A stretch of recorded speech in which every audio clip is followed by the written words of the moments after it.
So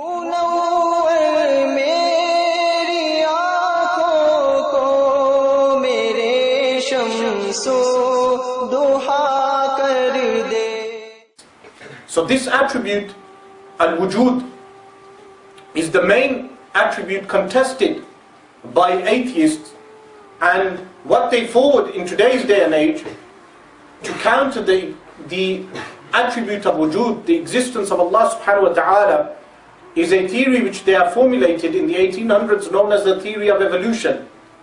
And what this theory proposes is that everything is by chance. The globe is by chance, that the earth is globe shaped. The sun and the moon are by chance. The stars are by chance. And what it forwards, simply put, is that humanity originated from a pool of mud. This pool of mud was lying for millions and millions and millions of years. Lightning struck the pool and different elements came about, not explaining how those elements came about in the first place, but those elements evolved into a cell. That cell then, after millions and millions and millions of years, developed into two cells. Then after millions and millions of years, those two cells became a creature. And then after millions and millions and millions of years, those creatures became two creatures maybe.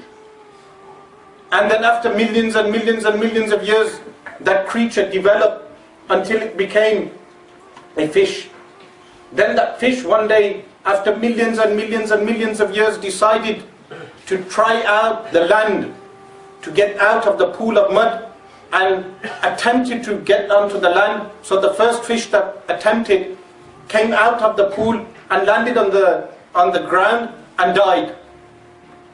Then the second one tried. And they attempted this for millions and millions and millions of years until the first one was able to do so, but it was not able to walk on the land, and it wriggled itself somehow, and then it died also. Then after millions and millions and millions of years, that fish developed legs.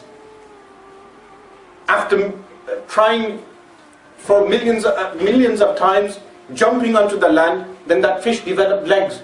Then after millions and millions and millions of years, that fish that developed legs now shed its scales and started to develop fur, and some of them started to develop hair, some of them started to develop skin, some of them started to develop, some of them kept the scale and were known as what? As reptiles.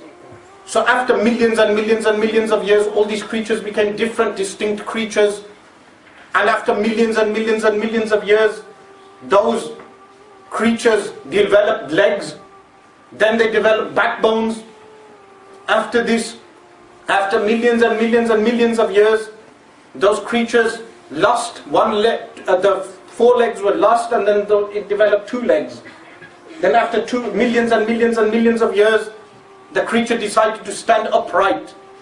But before it stood upright, prior to these millions and millions of years, it developed hands by which it was able to swing off trees, developed thumbs, and then this theory forwarded is known as the theory of evolution.